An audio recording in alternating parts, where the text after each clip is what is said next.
అందరికీ నమస్కారం. టీడీపీ జిల్లా అధ్యక్షుడిగా నాగార్జున. అసలు ఈయన ఎవరు? ఏంటి? అన్న పూర్తి వివరాలైతే తెలుసుకునే ముందు వీడియోని పూర్తిగా చూడండి. అలాగే సబ్స్క్రైబ్ చేసుకోవడం మర్చిపోకండి. చాలామంది వీడియోని చూస్తున్నారు గానీ సబ్స్క్రైబ్ చేసుకోవడం మర్చిపోతున్నారు. దయచేసి సబ్స్క్రైబ్ చేసుకొని ఒక లైక్ అయితే చేస్తే నాకు సపోర్టింగ్‌గా ఉంటుంది. అయితే విజయనగరం పార్లమెంటరీ తెలుగుదేశం పార్టీ అధ్యక్షుడిగా అయితే కిమిడి నాగార్జున గారి పేరునైతే టీడీపీ రాష్ట్ర రాష్ట్ర శాఖ ఆదివారం అయితే అధికారికంగా ప్రకటించింది.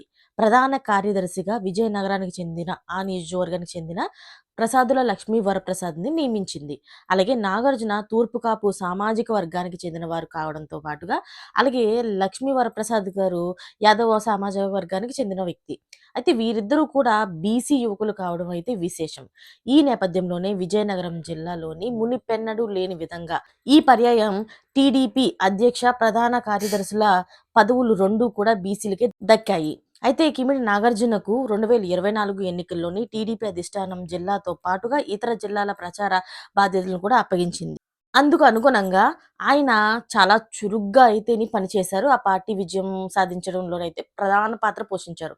అందుకే ఆయనకి ఇప్పుడు చంద్రబాబు గారు డీసీసీబీ చైర్మన్‌గా అయితే నాగార్జునకు అవకాశం ఇచ్చారు. కాగా పార్టీ ఇచ్చిన ఇంటెలిజెన్సీ రిపోర్టుల్లో కూడా నాగార్జున గారు వ్యతిరేకత లేకపోవడంతోని సీఎం చంద్రబాబు గారు, యువనేత లోకేష్‌లు నాగార్జునకే మరోసారి జిల్లా పార్టీ బాధ్యతలను అప్పగించాలని నిర్ణయించుకున్నట్లుగా తెలిసింది. ముఖ్యంగా వచ్చే ఏడాది స్థానిక సంస్థల ఎన్నికలు కూడా ఉన్నాయి.